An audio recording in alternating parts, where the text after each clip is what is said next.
خلیل و ربی، رسول و نبی، عتیق و وسیع، غنی و علی، ثنا کی زبان، وجود و عدم، حدوث و قیدم، جہاں میں ایاں تمہارے لیے اصالت کل، امامت کل، امارت کل، سیادت کل، حکومت کل، ولایت کل، خدا کی یہاں تمہاری چمک، تمہاری دھمک، تمہاری جھلک، تمہاری مہک، زمین و فلک، سما کو سمک، یہ سکہ نشان، وہ پورے صدا سما یہ بندہ، یہ صدرہ اٹھا، وہ عرش جھکا، صفو و سما نے سجدہ کیا، ہوئی جو اذان تمہارے لیے، جنا میں چمن، چمن میں سمن، سمن میں پھبن، پھبن میں دہلن، سزائے مہن پہ ایسے منن، یہ امن و امان تمہارے لیے، خلیل و نجی، مسیح و صفی، سبھی سے کہیں بھی بنی یہ بے خبری کہ خلق بھی کہاں سے کہاں تمہارے لیے۔ روز محشر کیا ہوگا؟ ساری امتیں اکٹھی ہو کر انبیاء کے پاس جائیں گی کہ ہماری شفاعت کریں، آج ہم شرابور پسینے میں ہیں، اپنے گناہوں کے پسینے کے اندر ہم شرابور ہو چکے ہیں، ہماری شفاعت کریں، ہمارا کچھ کریں۔ آدم علیہ السلام کی بارگاہ میں عرض کریں گے، آپ ابو البشر ہیں، رب نے آپ کو اپنا خلیفہ بنایا، ہمارے لیے کچھ کریں۔ روایتوں میں آتا ہے آدم علیہ السلام اس وقت یہ کہیں گے کہ اے لوگو مجھ سے نہ پوچھو،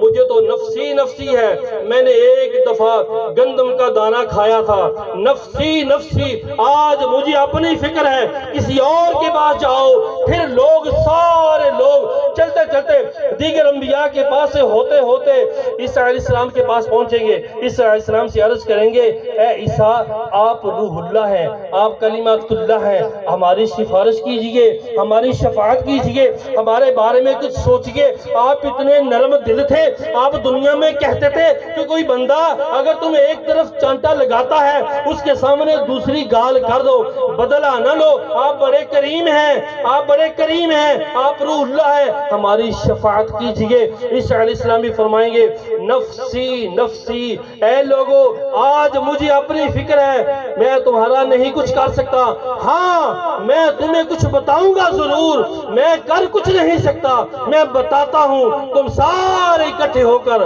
آمینہ کے لال کے پاس چلے جائیں۔ سبحان اللہ۔ ادھر فرماتے ہیں اللہ خلیل و نجی، مسیح و صفی، سبھی سے کہیں بھی بنی یہ بے خبری کہ خلق بھی کہاں سے کہاں تمہارے لیے۔ سارے لوگ پھر میرے نبی کی بارگاہ میں پہنچتے ہیں، عرض کرتے ہیں یا رسول اللہ، یا رسول اللہ ہماری شفاعت کیجئے، ہم گناہگار ہیں، ہم پریشان ہیں، آپ کی امت ہیں، یا رسول اللہ ہمیں بچا لیجئے۔ تو میرے لجپال آقا جنہوں نے ہمیں دنیا میں آتے ہوئے بھی بھولے نہیں، جاتے ہوئے بھی بھولے نہیں، آخر میں جب سارے لوگ دعائیں دیں گے تو اس وقت میرے محبوب آقا، آپ کے لجپال آقا ان کی بارگاہ میں جب کھڑے ہوں گے وہ فرمائیں گے اگر سب نے رد کر دیا ہے انا لہا، آ جاؤ اس کام کے لیے میں ہوں۔ روی کہتا ہے سر سجدے میں ہوگا، سر سجدے میں ہوگا، کھل جائیں گی زلفیں، آقا کا سر سجدے میں ہوگا، کھل جائیں گی زلفیں، آقا امت کی بخشش کا اصرار کریں گے، سر سجدے میں ہوگا، کھل جائیں گی زلفیں، آقا امت کی بخشش کا اصرار کریں گے۔ رب فرمائے گا محبوب میرا قہر و غضب تو تیرے دشمنوں کے لیے ہے، تیرے چاہنے والوں سے تو ہم پیار کریں گے۔ سبحان اللہ۔ آقا سجدے میں گر جائیں گے، ہمیں سمیٹ لیں گے، ہمیں بخشوا لیں گے، کریم آقا ہمیں بخشوا لیں گے۔ اللہ تبارک و تعالی آپ کے صدقے